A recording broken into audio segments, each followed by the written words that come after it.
Welcome to 2 on the 10.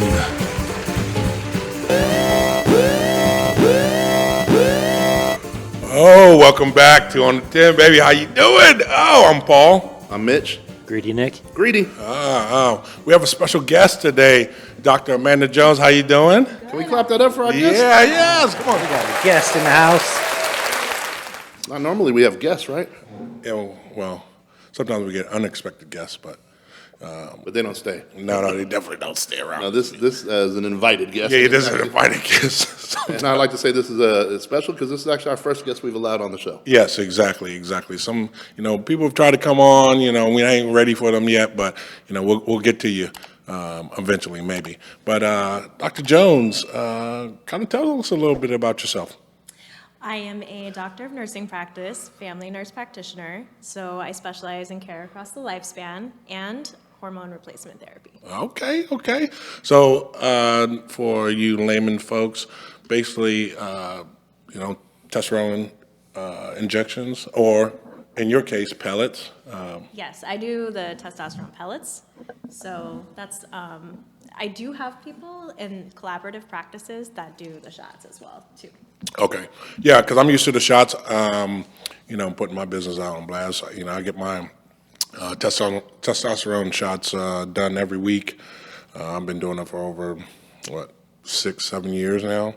I started out with pellets and then switched to shots. So, we're going to talk about on today's show why it's important for men and women both to check their hormones levels all across the board and stuff like that. So, Especially in today's climate, yeah, definitely. But, kind of tell us some of the benefits of, testosterone and kind of what you do. Yeah, so one of the ways that I got into it is just by hearing people talk about the difference it's made for them. I still focus very much on primary care and care across the lifespan, and it's not for everybody. I think it's really important that people get their blood work done annually and they get their screenings done. And but whenever people experience changes in testosterone and other hormones, then it's really hard to beat your other healthcare battles whenever you're fighting that one. So what are some of the symptoms of a person that may be suffering from testosterone deficiency? Just look in the mirror. That's cool. You become greedy? Okay. So fatigue, sometimes you can lose bone mass and stuff, but you might not know about that. So there's all kinds of things that will happen that you're not even aware of. But one of the stigmas with it is obviously like libido, but that's not always the case. So sometimes people are like, oh, I don't have a problem with that. They don't even want to check because it's just the stigma related to low testosterone or hormone issues is that you have this problem with who you are, and it's really not. It's just a physiological change, and it doesn't always manifest in the way like sexual health. Can I ask real quick, when you're saying that, what's the age bracket of like that type of clientele, that's talking about that? Are we talking 20s, 30s? My understanding, if I was imagining, would be 40s to 60s, but can you touch on the age bracket? I've seen it anywhere from 18, 19. Whoa, wow. But that's not as common. Okay. Normally the people that I'm seeing are like 30s to 60s. That's mine. But it just depends on probably the provider area of the country, just where they live and the kind of practice they have. But for me, I've seen all different ages. So I get my blood work done every 6 months, and when I first started, I got it done every 3 months. I experienced the same. I think it was about, like I said, it was around about 6-7 years ago, and I started, feeling like I was depressed. And my libido, I'm always, I'm good on that end, But I was feeling like I was depressed, and I was down for no apparent reason. And I believe I was at the bar one time. I was at a bar with you. We were at, No. Yes. Uncle Bear's, and we had a friend. His name was Mike. And Bear's Mike. Yeah, Shout out to Bear's Mike. Uncle Bear's Mike. And he had told me a little bit about, getting pellets and stuff like that and how he felt like a new person. And I thought y'all were funny for talking about that at the time. Right, no, definitely. And so I actually, Especially out in public. he's crazy. He suggested a doctor up in Scottsdale, so I went up there and checked out my levels and noticed my testosterone level was down to it was like 312 or something like that. I normally keep it around anywhere from 650 to 800. That's where I like You to sound be. like you're in a cooking class right now. So that they explained that's why I had that fatigue at the time. So then I tried the pellets at first. I think it left like a little mark down in between, and like I told you, off the air, kind of got like infected and stuff like that. So that's why I switched from. You got to wash. Are you trying to say what's wrong, bro? What's wrong with you, bro? I take multiple showers, but anyway, so that's why I went from the what's it? Not the aerosol, but the roll-on to the shots, and that's where I'm at now. So, what's the benefits between, or is it just preference between between doing the pellets and doing the shots? So pellets are different in that they don't have to be done as frequently. Mm-hmm. So sometimes people will forget to do the shots. It varies depending on the person. Mm-hmm. And if you're going in to get the shots, that's also different. So different than if you're doing them at home yourself. So, but with the pellets, men find that they're going in maybe 2-3 times a year. And so that's one benefit for them. They dissolve differently. Obviously, like with the shots, you may experience like a spike and a drop. Right. So, but it's so different for everybody that in my practice, even if I don't offer something, if somebody really wants a certain method of healthcare, then I'll find a collaborative practice. It doesn't mean I won't see them anymore. It doesn't mean that I'm not going to take care of something else that they need. Right. It's just that it's your choice, it's your body, and you get to. I'm hopefully a trusted advisor, not somebody who's just trying to dictate. Gotcha. So how long have you been given like hormone replacement therapy? So since last year, I've been offering it at my practice, and I Okay. went through additional training in order to offer it. But I've known about it for a long time. I've known about it for longer than I've even been a nurse for. So when I started an RN, I was an ICU nurse, I was a NICU nurse. Then I became a health care administrator, chief nursing officer, health educator in the clinical setting, educator at university level. The whole time I wanted to do this. So I've been wanting to do this the entire time. Wow. Because I've seen in people that I know really well how much of a difference it's made for them. So. Definitely. I was just saying wow at every single thing you were listing. How much, or let me ask you this, how much education did that take, all that you just listed? So I think I went to school for almost 15 years, I think. But some of it was, I got a bachelor's degree in something totally different than nursing. So. Okay. Yeah, 15 years now. 4 years of college, I'm out. I couldn't do that much. And so for the record, we're talking 15 years after high school, right? Yeah. And then that's probably an ongoing process because you're always learning things new and taking classes and, they'll update classes and things, I take it, that you have to adhere to and follow. Yeah. Continuing education. And then people ask me stuff all the time, and I don't always know the answer to, so I'm reading constantly. But it's exciting because if somebody asks you a question, it gives you context, and then you're just kind of like investigating. It's almost, I kind of equate it sometimes, you watch those crime scene shows and they're looking for evidence, and every person is a different scene, Gotcha. Right. Not that, I don't know, maybe that's not the best analogy. We don't want it to be a crime scene. Right. Like you're looking for the things that are coming for them because it's coming for all of us. Okay, yeah. Something is coming for all of us. Father Time over here. He looks great for his age. He's 75 years old. Some people think he's a vampire.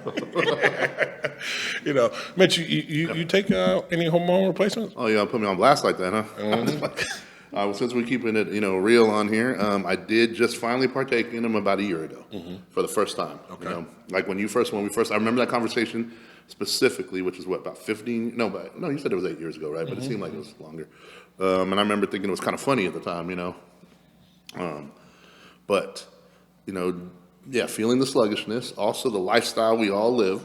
I mean, first of all, just if you're gonna be at the bar, whatever you do, you social drink, if it's like, there's always that stigma. I mean, you just look it up, read it. Alcohol does turn into estrogen, and stress does lead to cortisol. So it's like, it seems like the world. Ooh, you have been reading. No, reading is fundamental. I did 7 years of college. I just don't have any papers for it. Dan Wilder over here. But no. So with that said, you do wake up. You're aware of your lifestyle. Either you're going to make some changes to it, which I know I definitely have. I don't do my Red Bull vodkas and all that stuff. But when you hit the weekend, you smoke a couple cigars, you social drink to the fullest at least one night. You're a foodie.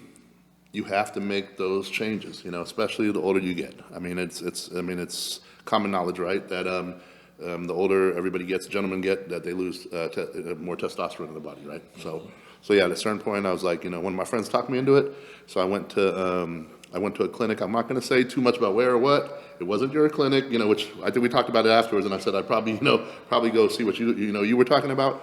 But I went and got the pellets done, and so they had said initially that the max amount of pellets I could get would be 8. They wanted to give me 7 for whatever reason, right? So I got 7 pellets. I did feel a difference in about 4 weeks. You start like getting oily skin like a teenager again. A little bit of acne, and I'm like, what the hell? But my gym workouts were more intense. I was more focused. I definitely remember that. I also remember the extra testosterone, like staring at people on the treadmill, stuff like that. I'm like, oh, hold on a second, this ain't even, yeah. So I definitely by week 4, week 5, just so we're being real, I did feel that kick in. Mm-hmm.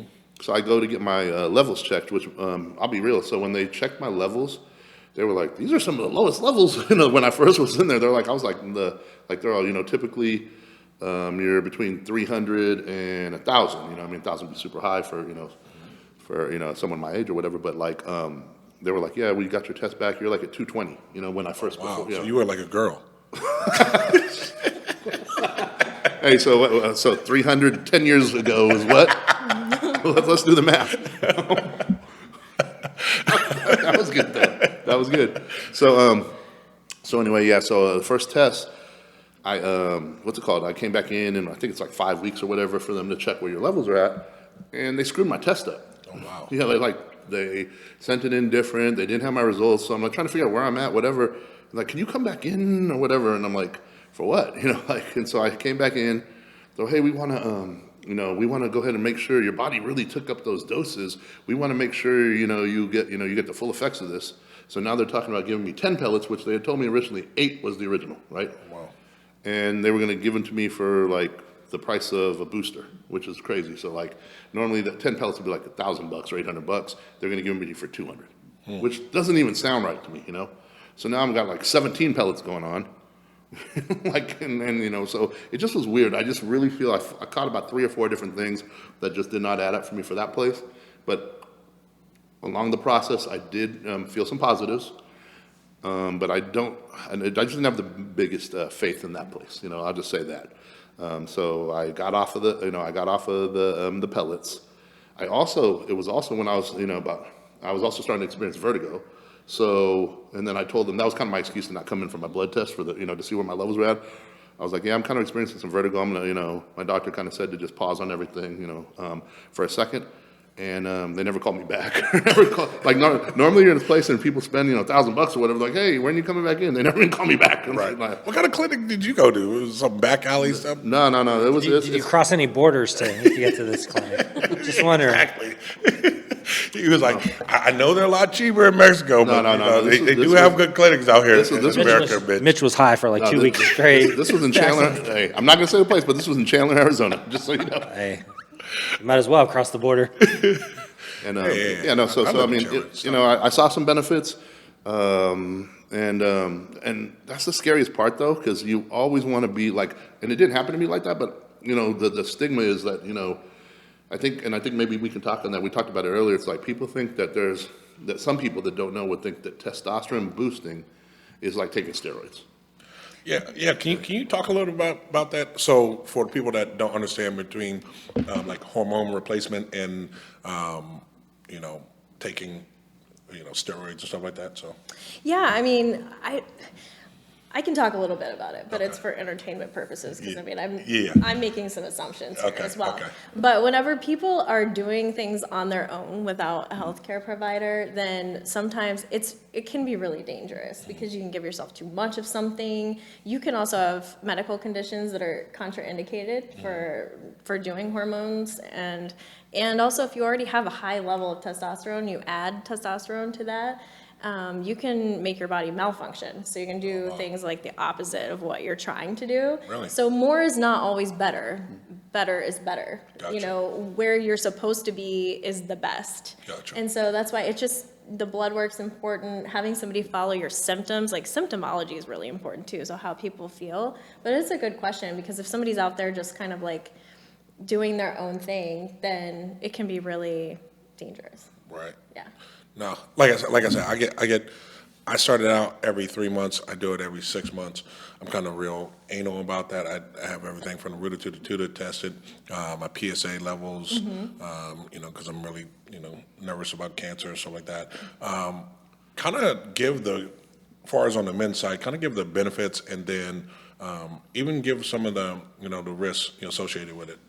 Yeah, so you definitely want to be screening for cancer. Okay. That's true for anybody who's doing hormone replacement therapy. There's just different schools of thought and evidence out there about the relationship between hormones and cancer, but we do have hormones naturally occurring in our body as well. And so it's just important that if you're doing any kind of healthcare modification, that you're doing screenings. So for guys, PSA, and then for females, they need to get their mammograms, regular like OB, GYN type appointments, and pap smears if it's appropriate for them. So. Gotcha. I'm glad you brought up women. So just not strictly for the men. You also see women too that get hormone replacements too. Yes. Yeah. Yes. So what are the benefits and, I guess the side effects would be for women? So benefits would be that if you're low in testosterone as a female, you don't need as much, obviously, but it could impact bone mass, obviously, like the libido, which is what we all think of and talk about when it comes to testosterone. But it can impact energy levels. It can impact all those things that we were talking about earlier. So the benefits of making sure that your hormones are where they're supposed to be is you're functioning kind of like, if you think about how you felt whenever you were at your strongest, best, fastest, usually when we're all in our 20s, That was right? like 50 years That was ago. like last weekend for me. Well, that was like 50 years ago. You had just turned what? After World War I think. Yeah, I think that's pretty good. So, far as for me is I felt my best, I think at, maybe like 23, 25 years old. I feel like I'm 20. So that explains your relationships. Look at this guy. I'm just here to be the moderator. Yeah, oh, you're just the moderator. We needed someone to separate you too, so. Yeah. The rumble in the jungle. I'm like the cereal box at the table when we were kids, right? But no, so again, you see women, and then what are some of the side effects that women may see on that side? Well, if somebody's doing it on their own, then you can have all kinds of problems with lots of extra hair growth where you don't want it, things like that. But you can also just damage your body if you're giving yourself way too much testosterone. So women get testosterone along with estrogen. Do men ever have a reason to get estrogen? No. Didn't think No. so. I just wanted to check though, because women not are getting in both. my practice. I mean, I suppose that no, probably not. Okay. Unless it's their choice. Yeah. Or unless unless they're told in school that they have to when they're kids. But it's interesting. Let me ask you this, because That's just one of the tests that they do is they test your estrogen level, and if it's for some reason when you take hormones, your estrogen can go up in men. So they give you blockers. They give you blockers. Yeah. So why is that? Well, there's a conversion that can occur. So Okay. if you have too much of something. But, back to your point, I want to go back to that. I guess that there are some therapies, I wasn't even thinking along those lines. There are some therapies, some reasons, uses for estrogen in all kinds of different people. But as far as like hormone replacement therapy or taking levels back to a normal value from where you would normally be naturally, Yeah. then it's usually just- testosterone. Did you Yeah. get the information you need? Yeah. Yeah, I just didn't know if like men maybe suffer from, if men can have too low of estrogen, that would be, detrimental to their health. It's so interesting that women, like, people don't think about women needing testosterone, You don't think about right? that, so that's why it brought up the question, like, is that something men have to worry about too, but. No, and I went and got my blood tested too, and I needed testosterone. I was like, I did the same thing. I was like, I don't need help in that area. Like, so I did what everybody did. But you know what was happening for me is my joints were hurting. All my joints. I could get up in the morning. I was like hobbling around. And it's anti-inflammatory. So Okay. when you're depleted in that, so I think, what I've seen is that people in their 30s, 40s, 50s even sometimes, they're not experiencing those symptoms that people go in because they just can't take it. Like it's something that is just not working.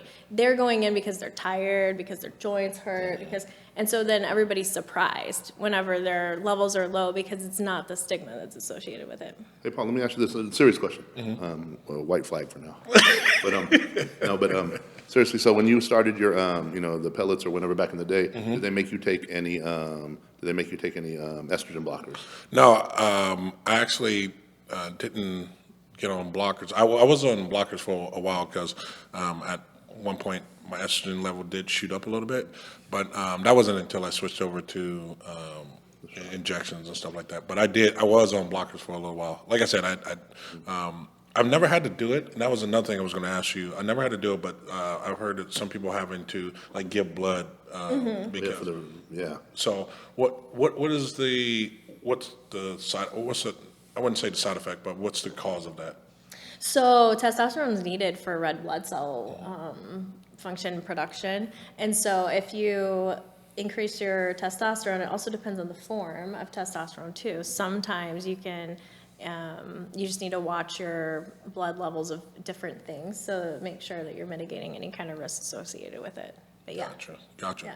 I know that's what I go to a naturopath, and I've been going to well, I won't say her name, but she's a great doctor. But I go to her, like I said, I see her every week, and but I haven't had, she told me, at one point, I may have to go give blood because, I never understood that. Your blood thickens up if you don't, Yeah. at least that's the urban legend behind it, is their blood thickens up if you don't, renew it, like give it out and then, Gotcha. make it, But it's funny because I have a rare blood type, and so I give blood like every other month. So maybe that's what's helping out too. So So if someone's maybe scared to do hormone replacement, is there stuff naturally or things to avoid food-wise to maybe help balance out your testosterone levels? That's a good question. There's a lot of research out there. There's nothing definitive, but there are things that can, just like we talked about, lifestyle, like, in some drugs and some alcohol, but there are also foods that you can eat that can increase your levels naturally, like salmon and broccoli. stuff like that. salmon and broccoli. Salmon, olive oil. We're talking testosterone, right? Or no? I'll bring a list next time. Yes, definitely. Okay, so we've talked about testosterone. What else do you provide, like from the shop? Hormone replacements. What else do you do? Can I actually jump this? I mean, it's kind of the same thing with what she provides. But Yeah, but go ahead. we spoke earlier. I'd love to make sure you talk about your the ideology behind your practice. Which is also what you Yeah. provide. Definitely. Yeah, so my practice is mostly focused on non-judgmental medicine across the lifespan. I really want people, when they come to me, to feel like they're being heard. I think that a lot of problems and issues with health can be solved just by listening to people and investigating the things that they're talking about and what they care about. People are not necessarily experts in healthcare, but we do tend to become experts in our own bodies. We know when something's not right, even if we don't know how to explain it. And so I really think that listening to people, it's not my job to be the judge of somebody and their choices, even their lifestyle choices, their habits, but I do want to advise them on the way to live healthiest. But if somebody comes to me and they're like, I'm not going to stop doing this, then I try to give them information about how to mitigate those risks and, reduce the bad things that can potentially happen from them, so. I got you. So, if I have a great relationship with my doctor. I go in there and we talk about life and everything that's going on. But like I said, I've been going to it for, over 8 years. For a patient coming to you for the first time, what would you say to them? Because us men, we got this machismo, we go in there and nothing's wrong with us. And we don't really like to talk about what's going on. How do you kind of break that down? Or what would you say to men or women out there that, come in maybe hesitant to talk about whether it be testosterone or anything else that's going on with them? So I really like that question. Nobody's actually asked that specific question. I think that I just try to get a read on somebody, just like you would if you're interacting with anybody, and then think, well, they're here for a reason. They've come to me for a reason. And so I usually ask how they're doing, what brought them, to this point, what they're most concerned about. And then I have specific questions. So I'll ask them, about their family history. That's a big deal. Genetics is strong. yeah, genetics, Yeah. look, I told you, man, he's 75 years old. He looks great, though. I see the flags are down, okay. He's reloaded. So I think something that she said, though, is really important is to, you have to have that working relationship with your doctor. So like Paul, I have a great doctor that I've gone to for a number of years too, but a couple years ago I was having some heart issues. Wasn't really sure what it was. So It's all the damn Red Bull and all the betting. probably. So they sent me to a cardiologist, and I've had higher cholesterol than probably what mainstream medicine likes to say is high.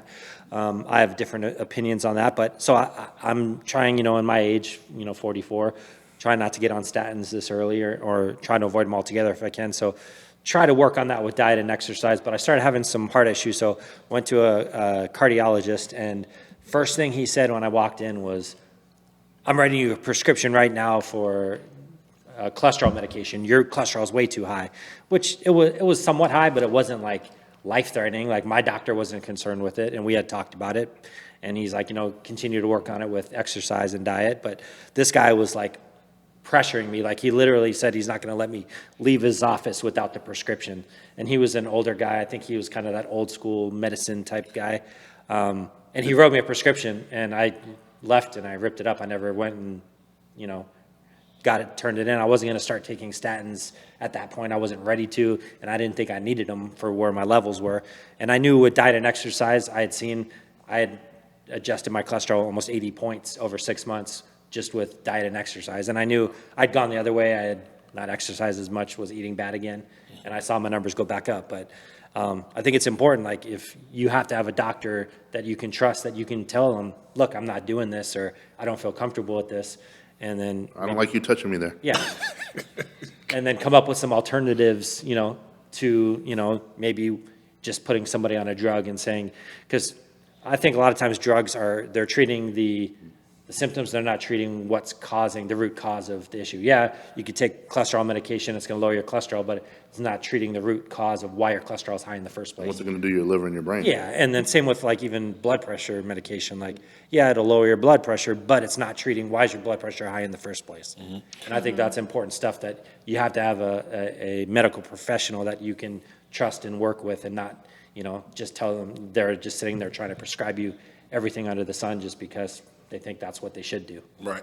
So, Doc, if, a man came in, not saying any names, Mitch, or I was kidding. We're like on one today. I have to say, like we're going battling back and forth, but came in and talked about. So like ED is a big. It's a big thing, It is a big thing. You see all these commercials. Sometimes not so big thing. You see all these commercials and stuff like that for it.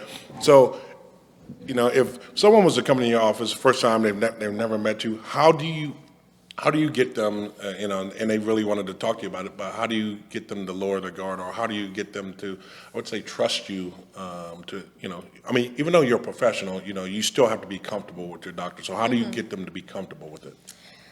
I just start asking them questions, and I think they can see that I genuinely want to support them. And that's the thing. That's the motive. And I think people can read your motives. But whenever somebody is still uncomfortable, then you can just be like, I'm here to help you, and whatever you want to tell me, you can tell me, and whatever you don't. But the more information that I have, the better I can help you. Gotcha. And most of the people that come to me are referrals, and so they already know how I operate, gotcha. Which does help me a lot because they already know that they can come in and just tell me what they really do in their real life, because all it does is help me care for them better. So. I remember we talked earlier also again, and you had said that you were kind of almost surprised at how dialed in some of the patients were about like in their own situations, like they're aware like how much research and homework they do.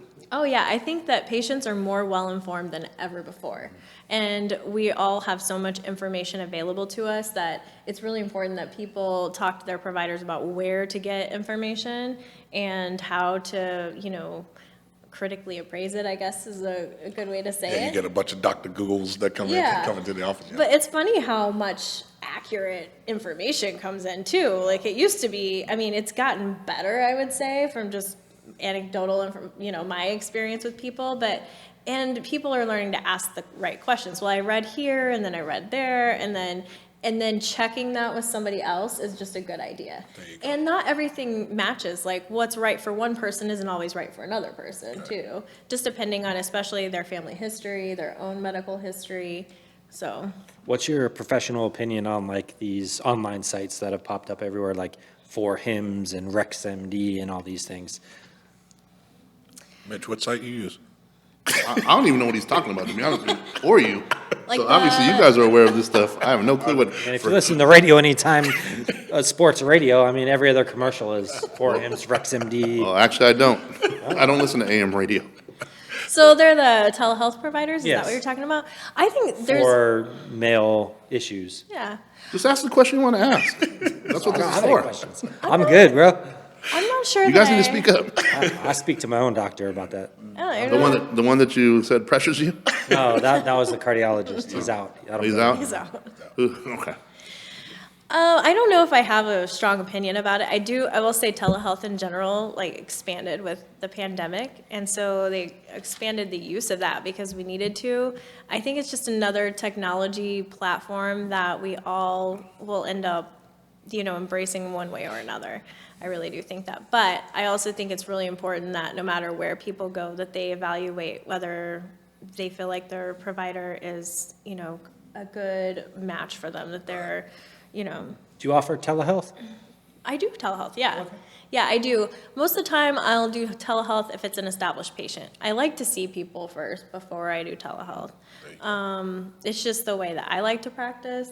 Yeah. I think for even mental health, being in person, there's something for actually seeing the person face to face and having a conversation rather than either video or phone. I don't think you get the same experience out of it. So. No, I totally agree. It's just that personal touch that you know. Are you guys talking about your doctor or dating? a good bedside, good bedside manner. This dude here. I love him. But no, I like seeing him in person. I get it. During the pandemic, you couldn't go in, you couldn't see people and stuff like that. But I would always go in to see my doc. No matter what. So. Yeah, when the pandemic hit, because I go to therapy, my therapist was like, "Well, we could do it remotely." I'm like, "No, that doesn't work for me. I need to be in person, face to face, have a conversation. I'm not I can call my friend and talk to him on the phone if I want to. Exactly. I want to be there. I need you to see me cry. Yeah, basically. But no, I don't need a virtual hug. Yeah, exactly. But obviously, for anybody, getting some help, whatever way you do it, is better than just putting it off. Or I watch those shows where these people let these growths grow, because they're scared to go into the doctor to find out what it is. So they end up having these big, huge growths on the side of them that they don't get treated because they're scared. And I think that, whatever way, maybe it's telehealth is what you feel comfortable with, at least some form of help is better than none at all. So what shows are you watching? I'm just curious. Dr. Pimple Popper, you ever see that? No. She gets these people on there that have these growths and stuff. Some of those weird. This can't be watched. Medical shows. Hella TV. He loves the reality shows. My girl loves that Hey, you must have sat up bottles, close to the TV when you were young, huh? I did, that's why I got the glasses. No. Yeah. So back to, what else do you do like at your practice? I know you, like I said, you do the hormone therapy. What else do you provide there? So I will do, I just do regular primary care. So Okay. if somebody needs weight loss, if somebody needs, just their thyroid followed, diabetic patients sometimes come to me. But obviously, if somebody needs the work of a specialist, I'll refer people out to specialty. If somebody needs a cardiologist, I'll send them to a cardiologist. But I'll take care of all kinds of different things. You do So IV too? IV stuff, yeah. Definitely. I mean, I'm a big proponent of IV. Me too. Yeah, especially after like Cinco de Mayo, or I go hit it hard. I always have. I'll shout them out because they're really a company, Arizona IV. They come and they'll come. I'll leave the door open for them, and they'll come right up to your bed and hook you up with an IV and get you right as rain. So Like you- a Holiday Inn or something.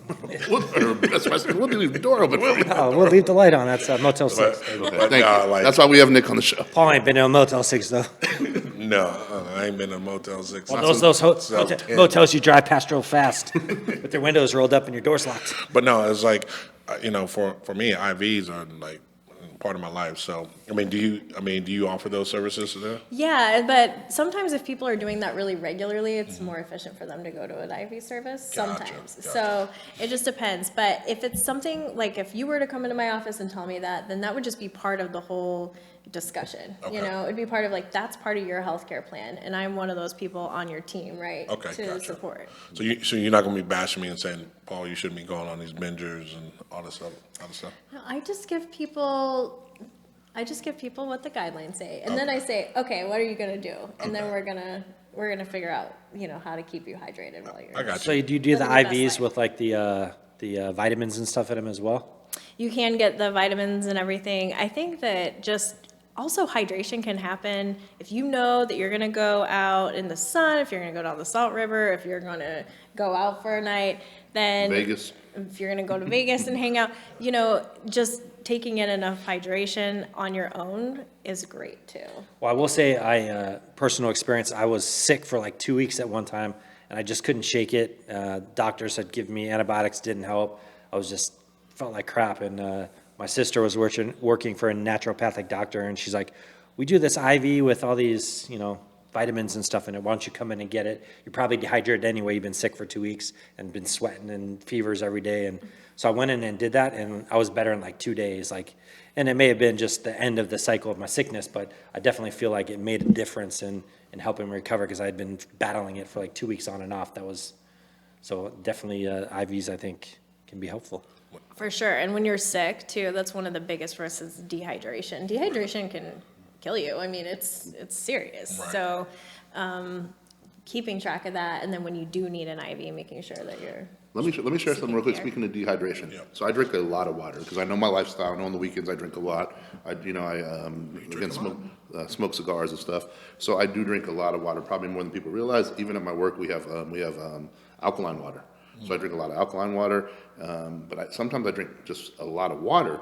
And I noticed, between that and the gym, a few times a week, if I go out drinking Friday, Saturday, or even sometimes a Sunday, and then by the time Monday hits, my body will be cramped up like crazy. And I'm talking like the craziest cramps ever. And so I started doing some of my own studying on that stuff. And I realized that, and at least from what I read, that sometimes too much water, just water, is actually almost worse for you because it doesn't have the salt, and stuff. And so I started drinking a lot of coconut water, so that's been I have, knock on wood, I have not had cramps since the coconut water. It's a coconut water. Wow. Yeah, so I was having so much water, which is kind of interesting because you're doing the right thing. You're hydrating all the time. But yeah, that was my own personal experience. And then I started looking it up, and they said that sometimes water actually even can almost, when you have too much water without enough like magnesium and other things in there, and sodium, Yeah. If you're depleted in those other areas, then you'll have trouble too. Yeah. Yeah, so I was kind of, and then one thing I wanted to ask, jump in a little bit of subjects. What's your feelings on B12 shots? Because I know that's another thing, that I heard you provide, right? Yeah, and so when I talk to people about B12, because I do get asked this question a lot, it's really accessible. So it's not difficult for people to even do on their own as well. And so if you can order it and they can fill it and take care of that. But one of the things about B12 is I tell people you just want to follow it, how it's affecting you.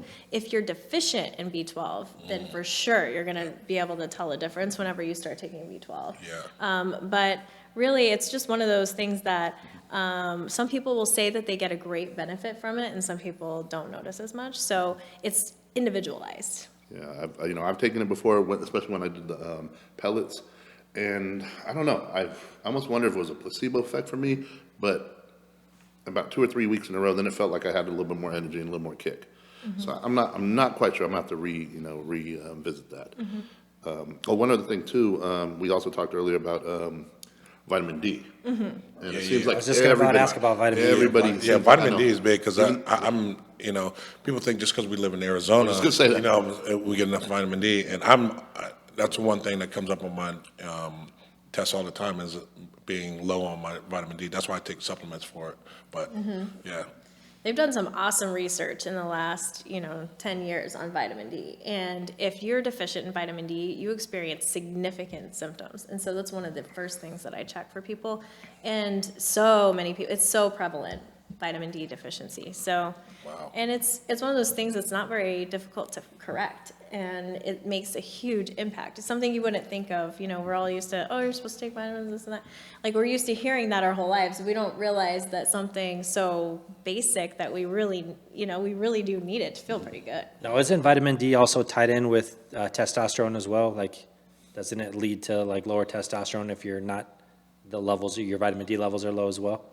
So I don't know if I would say that it leads to it, but you're right that whenever you're watching the testosterone, you want to be making sure that all the other supplements that you would normally take are compatible, and that there's just depending on the form of testosterone, there's a way that your body has to process everything, right? So if you're taking a shot, it's processing it. If you're getting pellets, it's processing it a certain way. Your organs are processing it. So if you're deficient in one area, then it can affect how your body processes it. So yeah, I'm glad about that. And then you had mentioned weight loss, and I know the big thing right now is like Ozempic, people prescribing that for weight loss, even though it's technically not clinically approved for that, I think. Yeah, what are the diabetes drugs or something? Yeah, I'm glad you brought that up. Seriously, Yeah. I almost forgot about that. yeah. So it has been used for diabetes, and so that's one reason why it's all out there, shortages on different things like Ozempic.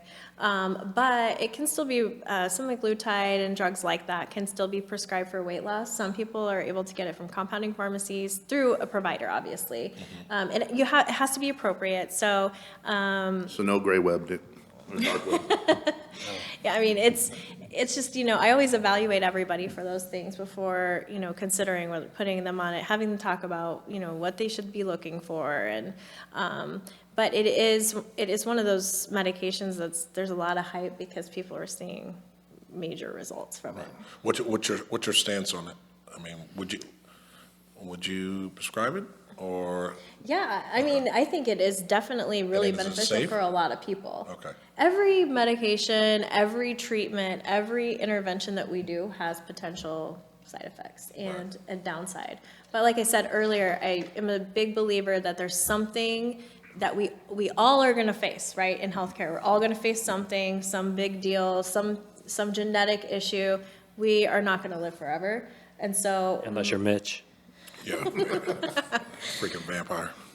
But go ahead. But I think that just knowing what you're most likely up against, looking at the whole picture is important, and just making sure that you're preventing like disability from things that could, I know what I'm up against. A couple of haters right here. So the one thing we didn't talk about, men, when they get to that certain age, they have to go in and get the fun treatment, I think that, that certain Nick, you have age. a bunch of fun treatments with men. What are you talking about?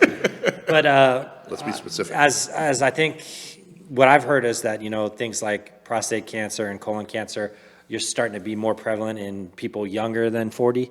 What are your recommendations for someone, maybe in the early 40s? When do you think is the time to start going in and getting, your exams? Well, I think there's the standard guideline ages. So if it's 45 for a colonoscopy, then if you have a family history of something, you definitely want to tell your provider. Or if you don't know about your family history, that's also something that people want to tell their provider so that they can, do some other, possibly even genetic testing and stuff. There's all kinds of, we have more resources now than we ever have to find out what people are up against. But, those screenings, there's a standard guideline age for a lot of them, but it's so individualized based on your risk factors. So if a female, for example, has a family history of breast cancer, they're really going to be hypervigilant, hopefully, in screening and possibly even genetic testing to find out if they're carriers of certain genes. Okay. So, Mitch, don't be scared, man. Don't be scared. Don't be scared. 75 is, it's a scary age, but you can be okay. We're gonna have to ask for, some new material writers here. I'm seeing the same old material being used again and again. Well, you Father Time. We got to watch out for you. This is one of the reasons why we had Doc on here. To, inform, help you inform you. Timer. But Doc, before we let you go, I know we've talked a lot about kind of your practice. I don't know if you want to put your practice up on where they can where they can find you. Yeah. We'll do that at the end. But we kind of do on our regular show. We talk about sports. We talk about food and different things like that. So let's kind of switch off from that topic and let's talk about what's your favorite food. My favorite food. Yeah. What, Thai chili. Thai chili. Yes. Oh man. A restaurant Thai chili? Huh? A restaurant Thai chili? Thai chili to go. Thai chili to go. You know what's funny? So I went to Thailand last year and fell in love with Thai food. It's so good. So like the yellow curry is like is my. So I've been like going to different Thai restaurants around. Have you tried the one I told you yet, Paul? No, I have not, but I will. You know what? Shan Thai. Shan Thai? Shan Thai. You know what? I'm gonna try that this week. It's happening this week. Yes. And then next. It's amazing. Then when I come back It's on. some of my favorite. Okay. So Thai food, huh? Yeah, I like. So you like it spicy? Yeah. Really? Yeah. You like Yeah. spicy food? Yeah. Yeah, I'm a wimp. I had everything mild. I like to taste my food. I mean, these type folks, they must have grew up. Even the kids are just like just burning their mouth. They don't got no taste buds left, but they love it. I change it up though. Sometimes I'll do mild if I feel like. I'm getting older too, so I get acid reflux. That's reflex. Yeah, I'm like, if I'm having one of those days, I'll do my. But I like the hot. I never do Thai hot. Never do Thai hot. No. So Thai chili to go is your go-to. So My someone's like, comfort food. So I generally I eat lower carb because in my family history there's diabetes and heart disease, and so I eat lower carb to help with that. But that's my comfort food. If I don't feel good, if I'm having a rough day, which is not a good thing to comfort with food, but everybody does it, right? So I got a quick question. The Rolling Stones have a song named Amanda Jones? Mm-hmm. Was that about you? I might have a time machine. Hey, it takes a vampire to know a vampire, right? Bitch could smell it in her blood. yeah, exactly. It's like, oh, I got another one around me. No. So you like sports, yeah? Oh yeah. Okay. What? Basketball, football. I love basketball and football. Okay. So I go to tons of college basketball games. Okay, so you're a college basketball fan. Yes. Who's your favorite team? Grand Canyon. Grand Oh, Canyon. GCU. Wow. GCU. They made it to the tournament this Give year. it up for GCU, bro. Yeah, GCU. definitely. What's that? The Antelopes? Yes. Yeah, so they're over there balling. So they've come a long way. Christian college that they got a big campus over there. I've actually played their golf course. Not bad. Little golf course they got over there, but they. You just like it because it's close to Taco Brown. Yeah, I do too. Taco Brown. Shout out to Taco Brown. No, but that I've seen them grow up, and they're doing some good things out there. So Yeah, they do a lot of great stuff for the community too. Yeah. Like they have Habitat for Humanity. Their students have rehab tons of houses, and they have this Students Inspiring Students Scholarship where they help kids in that neighborhood go to school there. So Paul, maybe they'll come help refurbish your house here. I just said help them go back to school. That too. That ain't And a happening. real education. That ain't. Oh, shots fired. Okay. Okay, see, greedy. I don't. Hey, you know, I'm out. hey, I like U of A for their sports teams, but not for their education. Okay, all right, greedy. I see how you. I see. I was picking on Mitch earlier. Now, Hey, you got to protect yourself at all times. It's like boxing. it's like here. boxing. What do you guys think of this name and likeness stuff? Name and likeness. NIL. Oh, are you talking NIL? Here's the thing. I love it, but it is affecting college sports a little bit differently than I thought. I do like it because when I was playing college football, they used our likeness, they used our names. They're making millions of dollars, and we saw nothing. Now, these kids now are reaping the benefits of, them being good athletes and stuff like that. The drawback is you get, especially with the portal and stuff like that, is they're using this money as, as far as recruiting, and then to say, hey, we can offer you more money over here, and then, kids are jumping. So it's just like, it's weird. It's like a free agency, All I got to say about that, Paul, is now it's just public knowledge, where before they were still offering that same money. It was just under the table, and the teams that were the best at it got the best recruits. And now I think it's actually leveled the playing field, because if I'm a big donor for Joe Schmo school and I want to get a kid there, I can offer him $1 million. Oh, want to get a kid? Pause, bro. Pause. You can Epstein Jr.? You can offer him $1 million to go to the school of your choice. So, Right. And then I think it's especially helpful in the women's sports venue, because the women's sports really didn't get a lot of pub or a lot of there wasn't the same amount of money pouring into those events. But now you get these athletes, like you have Olivia Dunn, I think is her name.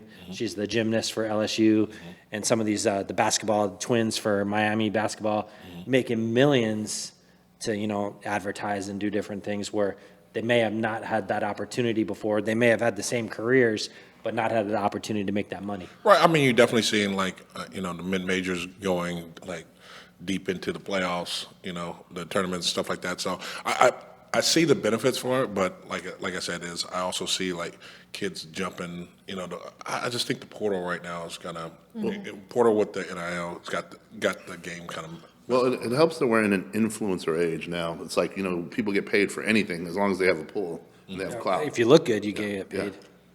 I mean, so there's a lot of different avenues, whereas before it was just sports and you weren't getting paid in college level for that, at least not on paper, And now it's like you're an influencer, you got pull, you're gonna get some money, There you go. All right. So Grand Canyon's your basketball team, football team is? I have a hierarchy for the football. Okay. So college football, Oklahoma State, because that's Oh. where I went for my undergrad. Okay. Are you from Oklahoma? I am from Oklahoma. Okay, there you go. Sister just moved there. There you go. Really? Lives there, yeah. Where? Jenks, Oh, okay. right outside of Tulsa. Yeah. And my cousin lives in Sepulveda, I think it is. Sepulpa? Sepulpa. Yeah. Yep, he just bought a nice house out there. You want to get some house for your buck, you can move out there. Oh, with Oklahoma, huh? Got 5 acres. No, thank you. I'm staying Beautiful house. right here in Arizona. So, Oklahoma though, what part are you from? Stillwater, Oklahoma Okay. State, yeah. Okay, wow. There you go. I moved around a lot as a kid, but I mostly lived in Stillwater. I say I grew up there because that's where I spent most of the Did you ever time. experience any tornadoes? Oh, yeah. Yeah, Tornado Alley. But I never lived in a house that was damaged by a tornado. Okay. I think my grandpa had a dairy, so before I was born, the dairy had a lot of damage from a tornado. Really? Wow. So, but it was a long time before I ever ran around on the dairy. Do you remember back then, Mitch? Do you remember? He was talking about the Great Depression. Oh my God. Killing him right now. Wow. I'm not even going there. I'm not even I don't going even there. know how that helped. Don't worry. This is why we're friends. Yeah, definitely. So you went to Oklahoma State, and then And then I went to Central Texas College for Okay. an associate degree in nursing after I got a bachelor's in something else. crying over it. Then I went to Grand Canyon. Really? Yeah, so I went to Grand Canyon for my master's, my doctorate, and a postmaster's certificate. And that's what brought you out here to Arizona. Well, I came out here for a job. Okay. But I had started going to school at Grand Canyon online when I Okay. lived in New York. So There I you lived go. in New York for a while. York. But in the I worked at Buffalo Children's for a while, and and the VA and all that. And so then I was You're in actually Buffalo, Connecticut, right? That ain't New York. found like I didn't even know Grand Canyon was or what it was. It was a long time ago. And so it was before they had so many students. And I found like a brochure on the counter, just one by itself, while I was working the night shift. And I called the number, and then I just went to school. I just continued. Sounds like that should be a going to school. commercial. That should be a commercial. Right, exactly. Grand Canyon should. GCU, hit us up. And we'll negotiate the nil deal. But yeah, so college football, Oklahoma State, but then NFL it just gets crazy. So I'm a Bills fan, Bills fan? Okay, that's interesting. Okay. and then I'm a Cowboys fan because I grew up Cowboys. I mean, I grew up in Oklahoma, so I was born in Kansas City, so there's my Chiefs. Doc, we liked you all the way up until that point. And the Cardinals, because I believe in always rooting for the home team. And I live here. It's a tough job right now. Yeah, it is. It is. I don't know. It's gonna be really tough this year with the Cardinals. Yeah, right. It's gonna be rough. Oh, it was rough. All right. So, Doc, let's plug your business real quick. So, give us, how to get a hold of you, where you're located, and so everybody out, And are you taking new patients, things yes, like that? all that stuff. So, Yeah. So I am taking new patients, and I'm located in Mesa at Power in Maine in the Oakwood hub. So Oakwood's also another great nonprofit that helps with dementia and all that in the aging population. So Mesa's a dementia-friendly city. I don't know if you all knew that. So Don't go our there. Chamber of Commerce is really dementia-friendly city. I was gonna say, Mitch does But, live in Mesa, so. I do. Actually, Gilbert My means- practice doesn't have anything to do really with that, but I do support that organization. I really think it's fantastic, and I also share. They have different office spaces and so I am in the same building as their headquarters there. So Wait, I in the might have to Oakwood hub. send my dad out that way soon. He's getting up there. there you Starting to go. lose his mind. There you Just a go. little bit. Love you, Dad. But hey, happy Father's Day. If you guys got any more questions about Dr. Jones' practice or any questions for us, please send this to us online. We'll get them answered. Yeah, just make sure you, preface it, ask Amanda. Yes, ask I Amanda. mean, ask Amanda send it. Ask Amanda. Yes, in the comments and stuff like that, and we'll get any questions asked. Doc, thank you for coming on the show, being our first guest. It was amazing. You did a great job. And I'll say this too, that there's a lot of important information that I think our listeners will really appreciate. Yeah, Definitely. Definitely. All right, man. We out of here. See you next week. Peace.